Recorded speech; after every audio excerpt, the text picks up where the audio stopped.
ಒಮ್ಮೆ ಭೂದತ್ತಾಳ್ವಾರವರು ತಿರುಕೋವಿಲೂರು ಎನ್ನುವ ತೀರ್ಥಕ್ಷೇತ್ರಕ್ಕೆ ಹೋಗ್ತಾರೆ. ಅಲ್ಲಿ ಹೋಗಿದ್ದಾಗ ಒಂದು ದಿನ ಬಿರುಗಾಳಿಯೊಂದಿಗೆ ಕೂಡಿದಂತಹ ಭಾರೀ ಮಳೆಯಾಗುತ್ತೆ. ತುಂಬ ಕತ್ತಲು ತುಂಬಿಕೊಳ್ಳುತ್ತೆ.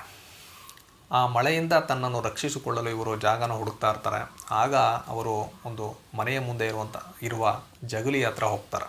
ಅಲ್ಲಿ ಮೊದಲೇ ಪೊಯ್ಹೆ ಆಳ್ವಾರವರು ಮಲಗಿರ್ತಾರೆ.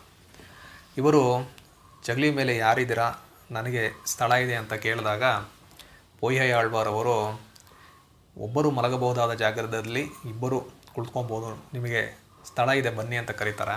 ಇವರು ಅಲ್ಲಿ ಹೋಗಿ ಕುಳಿತುಕೊಂಡು ಇಬ್ಬರು ದೇವರ ಬಗ್ಗೆ ಮಾತಾಡ್ತಾ ಇರ್ತಾರೆ. ನಂತರ ಅಲ್ಲಿ ಮೂರನೆಯವರಾಗಿ ಪೇಯಾಳ್ವಾರ್ ಬರ್ತಾರೆ.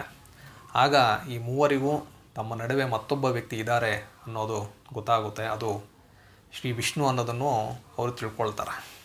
ಆಗ ಪೊಯ್ಹೆ ಆಳ್ವಾರವರು ಮೊದಲ್ ತಿರುವಂದಾದಿ 100 ಪದ್ಯಗಳನ್ನು ಹಾಡ್ತಾರೆ ಅಂತ ನಾನು ಹೇಳಿದ್ದೆ.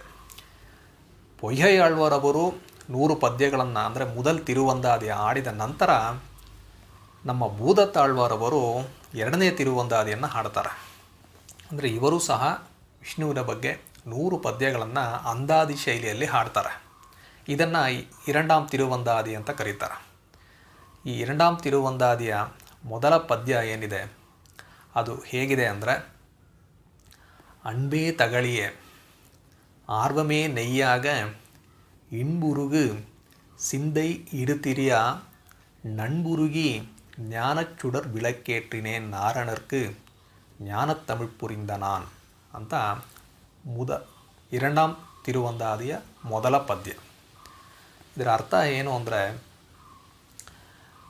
ಅನ್ಬೇ ತಗಳಿಯ ಅಂದರೆ ಪ್ರೀತಿಯೇ ಹಣತೆಯಾಗಿರಲು, ಆರ್ವಂ ಅಂದರೆ ದೇವರ ಮೇಲೆ ಇರುವಂತಹ ಭಕ್ತಿ ಹಾಗೂ ದೇವರೊಂದಿಗೆ ತಮ್ಮನ್ನು ತಾವು ತೊಡಗಿಸಿಕೊಳ್ಳುವುದು.